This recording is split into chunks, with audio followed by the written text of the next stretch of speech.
Hi மக்களே, நான் கணேஷ். நீங்கள் பார்த்துருக்க சேனல் ருபி 360. இன்றைக்கி நம்ம என்ன பார்க்கலாம் அப்படின்னா, சைக்காலஜி ஆஃப் மணி புக்கோட ஃபஸ்ட் சாப்டர் வந்து பார்க்கலாம். போன வாரம் வந்து இது பார்த்துருந்தோம், இன்ட்ரோ வந்து பார்த்துருந்தோம். புக்கோட ஆத்தர் வந்து மார்கன் ஹவுசல். இவர் வந்து ஒரு காலம்னிஸ்ட். 20 இயர்ஸாக வந்து ஃபினான்ஷியல் நியூஸஸை வந்து வால் ஸ்ட்ரீட்டில் எழுதுறாரு. சாப்டர் 1ல் பேசிக்காக என்ன சொல்கிறாருன்னா, நம்ம வந்து 0.001% தான் வந்து ஃபினான்ஸை பற்றி தெரிஞ்சு வச்சுருப்போம், இல்லை வேர்ல்டை பற்றியே தெரிஞ்சு வச்சுருப்போம்.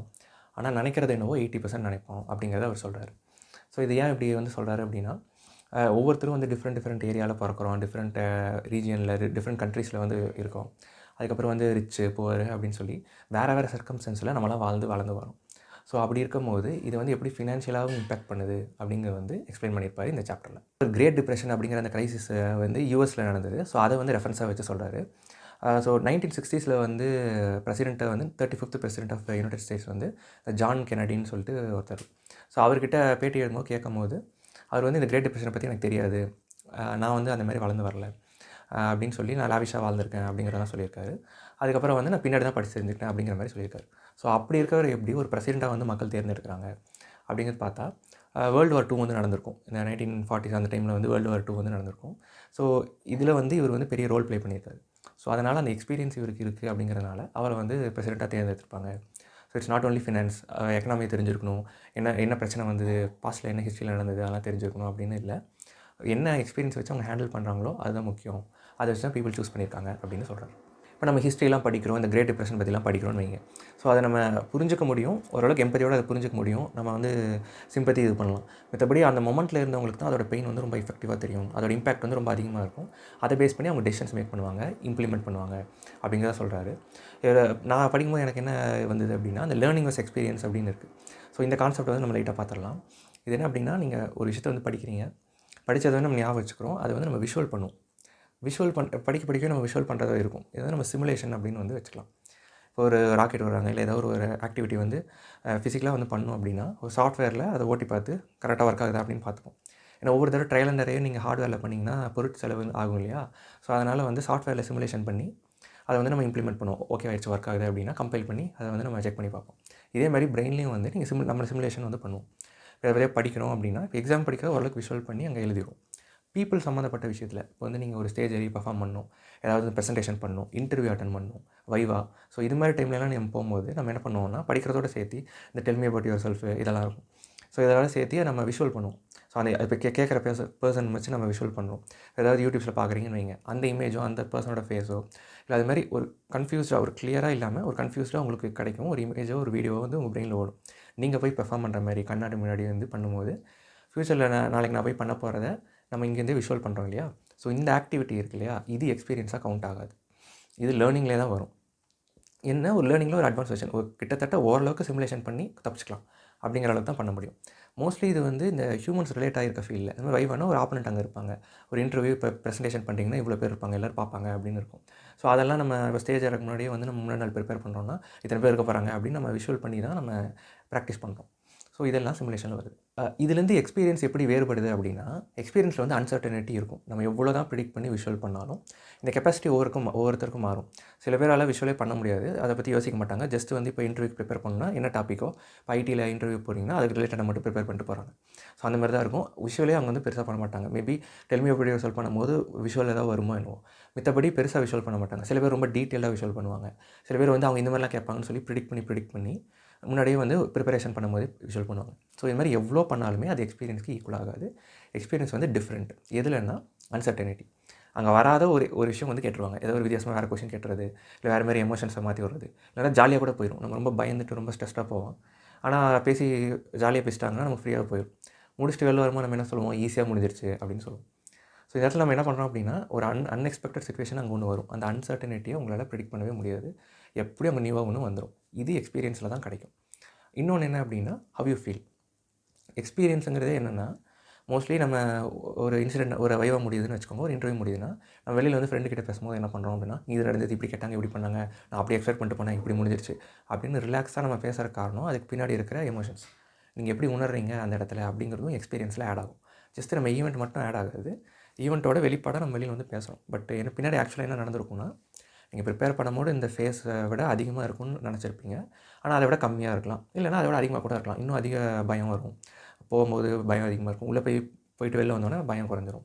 இல்லை அங்கே ஏதாவது ஜோக் பண்ணாங்க, இது பண்ணாங்கன்னா ஃப்ரீயாக முடிஞ்சிரும். நான் ரொம்ப எக்ஸ்பெக்ட் பண்ணேன், ஆனால் ஈஸியாக முடிஞ்சிருச்சு அப்படின்னு சொல்லுவோம்.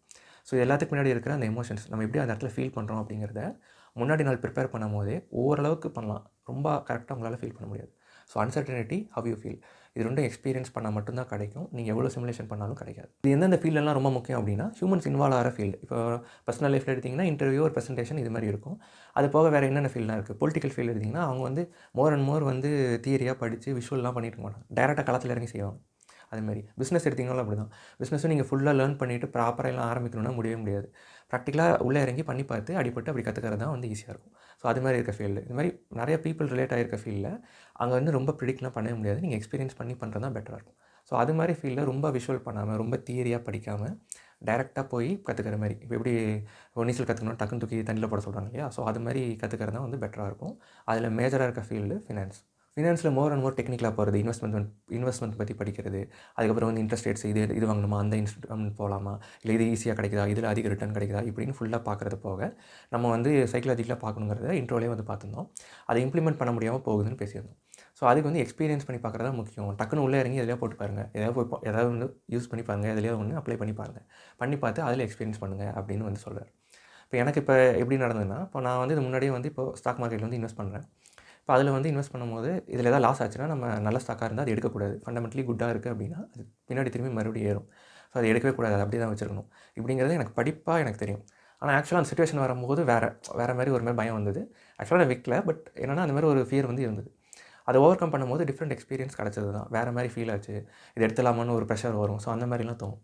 ஸோ அதை கடந்துட்டோம் அப்படின்னா தட் பிகம்ஸ் நார்மல். அதை நம்ம எக்ஸல் பண்ணிட்டோம் அப்படின்னு அர்த்தம். அதுக்கப்புறம் அந்த ஸ்டாக் பார்த்தா அது பாட்டு கிடக்குது, அதை பற்றி யோசிக்கிறதே இல்லை. அது ஆவரேஜ் ரேட் எங்கேயோ இருக்குது. இப்போ அது ரொம்ப குறைஞ்சா கூட அது பெட்டர் ஸ்டாக் இருக்கனால திரும்பியும் அது பாட்டுக்கு இருக்கும், நம்ம பாட்டுக்கு வேலையை பார்க்கலாம் அப்படிங்கிறது வந்து வருது. இது வந்து எக்ஸ்பீரியன்ஸை அண்டர்கோ பண்ணக்கப்புறம் தான் வந்தது. வெறும் அந்த தியரி மட்டும் ஹெல்ப் பண்ணல. தியரியும் ஓரளவுக்கு ஹெல்ப் பண்ணும். எக்ஸ்பீரியன்ஸும் ரொம்ப முக்கியம். நீங்கள் பண்ணி பார்த்து அந்த சிச்சுவேஷனுக்கு அடாப்ட் ஆனால் தான் முடியும். இதுக்கப்புறம் அவர் என்ன சொல்கிறாரு அப்படின்னா, 2006 வந்து ஒரு ஸ்டடி வந்து யூஎஸில் வந்து கண்டக்ட் பண்ணுறாங்க. இதெல்லாம் யூஎஸ் பேஸ் பண்ணி தான் இருக்குது. ஸோ அந்த ஸ்டடியில் வந்து பார்த்திங்கன்னா எக்கனாமிக் சர்வே மாதிரி அது 50 இயர்ஸாக வந்து பீப்புளோட ஃபினான்ஷியல் பேட்டர்ன், அதாவது ஃபினான்ஷியலாக அவங்க எப்படி வந்து இன்வெஸ்ட் பண்ணுறாங்க அப்படிங்கிறத வந்து செக் பண்ணியிருக்காங்க. இப்படி பார்க்கும்போது எப்படி இன்வெஸ்ட் பண்ணியிருக்கணும் ஆக்சுவலாக தியரிட்டிக்கலாக அப்படின்னா, கோல்ஸை வச்சு நம்மளாம் இன்வெஸ்ட் பண்ணுவோம். இப்போ ஒரு ஐஃபோன் வாங்கணும்னா அதுக்காக நான் சேர்த்து வைக்கிறேன். சும்மா சேர்த்து வைக்காமல் ஒரு இடத்துல இன்வெஸ்ட் பண்ணி வைக்கிறேன். ரீச் ஆனோடனே நான் வந்து வாங்குறேன். ஒரு கல்யாணத்துக்கு, இல்லை ஒரு படிப்புக்கு, இந்த மாதிரி நம்ம ஒரு கோலை பேஸ் பண்ணி நம்ம செட் பண்ணுவோம். இது மாதிரி ஃபினான்ஷியல் அட்வைசர்ஸ்லாம் சொல்லுவாங்க. இதான் தியரி. அந்த டிகேடில், அந்த வருஷத்தில் எது பெட்டர் இன்வெஸ்ட்மெண்ட்டாக இருக்குது அதை பேஸ் பண்ணி மாற்ற சொல்லுவாங்க. ஸோ இது ரெண்டும் தான் ஆக்சுவலாக நடக்கும். ஆனால் பீப்புள் அப்படி வந்து இன்வெஸ்ட் பண்ணியிருக்காங்களான்னு பார்த்தா அப்படி இன்வெஸ்ட் பண்ணல. எதை பேஸ் பண்ணி இன்வெஸ்ட் பண்ணியிருக்காங்க அப்படின்னு பார்த்தீங்கன்னா, அவங்களோட ஹிஸ்ட்ரி, அதாவது அவங்க வந்து 13 வயசுலேருந்து 20 வயசு வரைக்கும்னு இவர் சொல்கிறாரு. ஸோ அந்த டைம் பீரியடில், வளர்ந்து வர டைம் பீரியடில் அவங்க வந்து இன்வெஸ்ட் பண்ணணும் அப்படின்னு நினைக்கிறாங்கன்னு வைங்க. அப்போ எதை பார்த்தாங்களோ, அப்போ எது இதுன்னு நினைக்கிறாங்களோ அது ஆழமாக பதியுது அப்படிங்கிறத மென்ஷன் பண்ணுறாரு. ஸோ அதை பேஸ் பண்ணி தான் இன்வெஸ்ட் பண்ணுறாங்க அப்படின்னு சொல்லி எக்ஸாம்பிள்ஸ் கொடுக்குறாரு. இப்போ யூஎஸ்லலாம் பார்த்தீங்கன்னா 1950s வந்து நல்ல க்ரோத் வந்து இருந்தது. அந்த டைமில் இன்ஃப்ளேஷன்லாம் இல்லை. ஸோ அதனால் வந்து ஸ்டாக்ஸ் வந்து பெருசாக வந்து ரைஸ் ஆகலை. 1970s பார்த்தீங்க அப்படின்னா ஸ்டாக் மார்க்கெட் வந்து பீக் ஆச்சு. ஸோ அந்த டைமில் வந்து 13 to 20 இயர்ஸில் யாராவது இருக்காங்க, அங்கே வந்து ஃபினான்ஸ் ஓரியன்டாக படிக்கிறாங்கன்னா ஸ்டாக் மார்க்கெட் சூப்பர் அப்படின்னு அவங்க வந்து பதிஞ்சிருப்பாங்க. அவங்க எல்லோரும் பின்னாடி ட்ராக் பண்ணும்போது ஒரு 50 இயர்ஸ் 60 இயர்ஸ்லாம் அவங்க ட்ராக் பண்ணும்போது அவங்க இன்னும் வந்து இதிலே ஒரு அவநம்பிக்கை இருக்குன்னா அதில் போகாமையும், இப்போ ஸ்டாக்கில் இன்ட்ரெஸ்ட் இருக்குது அப்படின்னா ஈவன் அந்த 50-60 இயர்ஸ் கழிச்சு ஸ்டாக் வந்து நல்லா பண்ணனா கூட இன்வெஸ்டர்ஸ்லாம், ஃபினான்ஷியல் அட்வைஸ்லாம் சொன்னால் கூட அதெல்லாம் லாஜிக்கலாக கரெக்டாக இருந்தாலும் அதை கேட்டுக்கிறாங்க. ஆனால் இம்ப்ளிமெண்ட் பண்ணும்போது அவங்க அந்த 13-14 வயசில் எது பெட்டரு, ஒரு 20 வயசில் எது பெட்டர்னு நினச்சாங்களோ அதில் தான் இன்வெஸ்ட் பண்ணுறாங்க. இல்லை எது பெட்டர் இல்லைன்னு நினைக்கிறாங்களோ அதில் வந்து அவங்க வந்து கை வைக்கல. ஃப்யூச்சரில் அது பெட்டர் இன்வெஸ்ட்மெண்ட்டாக இருந்தாலும். இதில் நம்ம லோக்கலாகவே எக்ஸாம்பிள் சொல்லலாம். இப்போ நீங்கள் 90s கிட்டோ அதுக்கு முன்னாடிலாம் பார்த்தீங்கன்னா வீட்டிலே வந்து போடுவாங்க.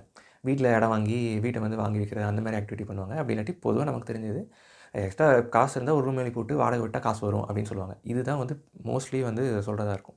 ஆனால் இன்றைக்கி தேதிக்கு பார்த்தீங்கன்னா 2% தான் உங்களுக்கு ரிட்டர்ன் வரும் 1 இயர் கணக்கில் பார்த்தீங்கன்னா. நீங்கள் இன்னொன்று ஹியூமன் வேறு மேனேஜ் பண்ணுங்க, பீப்புள் வேறு மேனேஜ் பண்ணணும் வாடகை வீட்டில் இருக்கிறது. நம்மளாம் வந்து இப்போ சொந்த வீடு கட்டி போகணும் அப்படின்னு ஒரு ஆசை இருக்கும். அது டிஃப்ரெண்ட். ஒரு இன்வெஸ்ட்மெண்ட்டுக்காக எக்ஸ்ட்ரா அடிஷ்னலாக அமௌண்ட் இருக்கும்போது அதை பேங்க் அக்கௌண்ட்லேயே வச்சாலே, ஒரு எஸ்பிஐயில் வச்சாலே உங்களுக்கு 2.7% வந்துடும். போஸ்ட் ஆஃபீஸில் வச்சாலே 4% வந்துடும். சும்மாவே வச்சுருந்துருக்கலாம். அதை வந்து நம்ம வீடாக மாற்றி ஏதோ பெருசாக வரப்போகுது, ஒரு இடம் நம்ம இடம் இருக்கும் அப்படிங்கிற ஒரு ஃபீல் இருக்குது. ஸோ அது போக வந்து அது பெட்டர் ரிட்டர்ன் ஆன் இன்வெஸ்ட்மெண்ட் தருதான்னு பர்சன்டேஜ்லாம் பார்க்கறதில்ல. ஈவன் வந்து அவங்க தெரியப்பட்டு சொன்னாலுமே அந்த டெசிஷன் தான் மேக் பண்ணுறாங்க. ஏன்னா அவங்க ஏர்லியர் ஏஜ் டைமில் இருக்கும்போது வீடு தான் வந்து முக்கியம், வீட்டில் இன்வெஸ்ட் பண்ணுறது, வீடு தான் வந்து ஃபிசிக்கலாக இருக்குது, பார்க்க முடியும், ஏதாவது பிரச்சனை போய் துண்டை போட்டு உட்காந்துடலாம் அப்படின்னு யோசிக்கிறாங்க. இதெல்லாம் ரொம்ப அப்ஸ்ட்ராக்டாக இருக்குது, பின்னாடி என்ன நடக்குதுன்னு தெரியல, ஸ்டாக்கோ பாண்டோ எல்லாம். ஸோ அதனால் அப்படி யோசிக்கிறாங்களோ என்னவோ அந்த டைமில் என்ன வந்ததோ. இது வந்து எக்ஸாம்பிளாக இருக்கலாம். ஜென்ரேஷன் பாருங்கள், 2K கிட்ஸ்லாம் ஸ்டாக்லேயே வளர்ந்துருப்பாங்க. கரெக்டாக வளர்ந்து வந்து அப்படியே சேலரி வரும்போது அப்படி ஸ்டாக் மார்க்கெட் தான். ஸ்டாக் மார்க்கெட் இப்போ கிரிப்டோ அந்த மாதிரி போகுது. ஸோ இப்போ நம்மளாம் 50 இயர்ஸ் 60 இயர்ஸ் போகும்போது ஈவன் அந்த டைமில் வந்து ஸ்டாக்ஸ் பெட்டராக பெர்ஃபார்ம் பண்ணலனா கூட அதை நமக்கு தெரிஞ்சால் கூட நம்ம அன்கான்ஷியஸாக என்ன பண்ணுவோம்னா இந்த ஹேபிட்டை அப்படியே வந்து ரிப்பீட் பண்ணுவோம். இந்த டைமில் ஸ்டாக் வந்து எனக்கு நம்பிக்கை இருக்குது, நம்ம ஃபெமிலியராக இருக்குது அப்படிங்கிறனால அதே ரிப்பீட் பண்ணுவோம் அப்படின்னு சொல்கிறார். நம்ம 13 வயசு 20 வயசில் வந்து இருக்கும்போது சமூகம் எப்படி இருந்ததோ அந்த டைமில் எந்த இன்வெஸ்ட்மெண்ட் பெட்டராக இருந்தோ அதெல்லாம் யார் கையில் இருக்குது? அப்போ வேறு நாட்டில் வந்து பெட்டராக இருந்திருப்பாங்க. அதுக்கு வந்து இப்போ யூஎஸ் வந்து 1941 to 45 அந்த டைம்லலாம் வந்து நல்ல செம க்ரோத் இருந்தது. ஜப்பான் பார்த்தீங்கன்னா அப்போ தான் அடித்தாங்க. ஸோ அப்போ ஜப்பானே காலியாக இருந்துச்சு. இப்போ அந்த ஊரில் ஒரு நபரும் இங்கே ஊரில் ஒரு நபரும் இன்வெஸ்ட்மெண்ட் பற்றி எப்படி யோசிப்பாங்க? இன்ஃப்ளேஷனை பற்றியோ இல்லை ஒரு ப்ராடக்ட் இன்வெஸ்ட்மெண்ட் பண்ணுறத பற்றியோ எப்படி யோசிப்பாங்க? வேறு மாதிரி யோசிப்பாங்க. அவநம்பிக்கை இருக்கும். ஸோ அது நம்ம கையிலே இல்லை அப்படிங்கிற மாதிரி அவர் வந்து சொல்கிறார். ஸோ எல்லோரும் வேறு ஊரில் வேறு நாட்டில் வேறு இடத்துல இப்போ பூவராக இருப்போம், அப்போ ரிச் இருப்பாங்க. ஸோ இந்த மாதிரி டிஃப்ரெண்ட் எல்லாமே கேட்டகரி வந்து டிஃப்ரெண்ட்டாக இருக்கும். நம்ம அந்த 13 to 20 இயர்ஸ் அப்படிங்கிற மாதிரி இவர் சொல்கிற டைம் பார்க்கும்போது, ஸோ இந்த டைமில் நம்ம என்ன ஆழமாக தாக்கம் பண்ணுறோமோ அதை தான் நம்ம வந்து ஃப்யூச்சர் ஃபுல்லாக வந்து நம்ம எக்ஸ்பிரஸ் பண்ணுறோம் அப்படின்னு சொல்கிறார். பட் அதை பேட்டர்னாக நம்ம அதை புரிஞ்சுக்கிட்டு அதை மாற்ற முடியும். புரிஞ்சிக்கவே முடியாது. அந்த டைமில் ஒரு 50 இயர்ஸ் 60 இயர்ஸ் ஆகும்போது இதுதான் பெட்டர் இன்வெஸ்ட்மெண்ட்னு புரிஞ்சுக்கிட்டாலும் திரும்ப கம்ஃபர்டபுளாக ஃபெமிலியர் இன்வெஸ்ட்மெண்ட்லேயும் போகிறது நம்மளோட இது. ஸ்விட்ச் பண்ணி நம்ம ரிஸ்க் எடுப்போமானா எடுக்க மாட்டோம். ஆல்ரெடி நம்ம எஸ்டாப்ளிஷ் ஆன விஷயத்தில் அது லாஸ் ஆனால் கூட நம்ம ரிஸ்க் எடுப்போம். அந்த பிஹேவியர் வந்து நமக்கு வரும். ஏன்னா அது நமக்கு ஃபெமிலியராக இருக்குது அப்படின்னு வந்து சொல்கிறார். இப்போ இன்னொரு ஸ்டடியை வச்சு எக்ஸாம்பிள் சொல்கிறாரு. யூஎஸில் வந்து லாட்டரியை பேஸ் பண்ணி இந்த லாட்டரிஸ்லாம் இருக்குது இல்லையா, அது வந்து ஒரு வருஷத்துக்கு வந்து ஆவரேஜாக ஒரு புவரோ ஒரு மிடில் கிளாஸோ $412 அன்றைக்கி டைமுக்கு $412 வந்து ஸ்பெண்ட் பண்ணுறாங்க. எமர்ஜென்சி ஃபண்டாகவும் $400 தேவைப்படுது. அப்போ எமர்ஜென்சி டைம்னு வரும்போது அவங்களுக்கு $400 கூட இல்லாமல் டெத்தோ இல்லை லாஸஸோ எமர்ஜென்சி டைமில் என்ன லாஸ் வருதோ அந்த லாஸ் வந்து அவங்க வருது அப்படிங்கிறத வந்து ட்ராக் பண்ணிடுறாங்க. இதே ஒரு ரிச் எடுத்திங்க அப்படின்னா இதில் வந்து 1/4 ஆஃப் த டாலர் தான் அவங்க வந்து கேம்பிளிங்கில் ஸ்பெண்ட் பண்ணுறாங்க அப்படின்னு வந்து சொல்லியிருக்காரு. ரிச் வந்து ஏன் வந்து அதை பண்ண மாட்டேங்கிறாங்கன்னா அவங்க ஆல்ரெடி ஒரு பெட்டர் லைஃப்பில் வந்து இருக்காங்க. ஸோ அதனால் உங்களுக்கு ப்ரெஷர் வந்து கம்மியாக இருக்கும். ஒரு மிடில் கிளாஸ்க்கு பார்த்தீங்கன்னா கடன் இருக்கும், என்ன பண்ணாலும் டெவலப் பண்ணுறது வந்து கஷ்டமாகவே இருந்துட்டு இருக்கும். எல்லாத்துலேயும் கடன் வரும், இம்ப்ரூவ்மெண்ட்டாக ஆயிராதா, ஏதாவது பண்ணிட மாட்டோமா அப்படின்னு சொல்லி இமீடியட் கிராட்டிஃபிகேஷன் உடனே போய் ரீச் பண்ணுறதுக்கு ஏதாவது கிடச்சிராதா அப்படின்னு யோசிக்கிறத கிட்டத்தட்ட நியாயப்படுத்துகிற மாதிரி தான். பட் அது பிளண்டர் மிஸ்டேக்குன்னு அவரே சொல்கிறார். ஸோ அதனால் அவங்க போய் அந்த கனவை வாங்குறாங்க. ஸோ பெட்டராக ஆயிட மாட்டோமா அப்படின்னு சொல்லி எதாவது கிடைக்காதா, போட்டு பார்ப்போம் சும்மா அப்படின்னு சொல்லி ஒரு அமௌண்ட்டை வந்து போட்டு அதோட ஆவரேஜ் அமௌண்ட்டு தான் வந்து $412 வந்து இயர்லி வந்து வருது. கிட்டத்தட்ட ஒரு எமர்ஜென்சி ஃபண்டுக்கு ஈக்குவலான அமௌண்ட்டை அப்படியே டிஃப்ரெண்ட் டைமில் வந்து போட்டு அதை வந்து கேம்பிளிங் பண்ணுறதுக்கு வந்து ஸ்பெண்ட் பண்ணுறாங்க.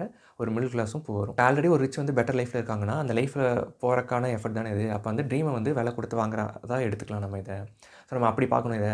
உடனே வந்து இது ரேஷனலாக இல்லை, இது முட்டாள்தனம் அப்படின்னு ப்ளேம் பண்ணுறத விட நம்ம இப்படி பார்க்குறது பெட்டராக இருக்கும் அப்படின்னு சொல்கிறார். இது வந்து அவங்கள சப்போர்ட் பண்ணுற மாதிரி அப்ரிஷியேட் பண்ணுற மாதிரி இருக்கலாம். பட் இது வந்து என்னோடய ஒப்பீனியன் தான். இது டிஃபரன்ஸ் ஆஃப் ஒப்பீனியன் வரலாங்கிறத அவரே எழுதியிருக்காரு.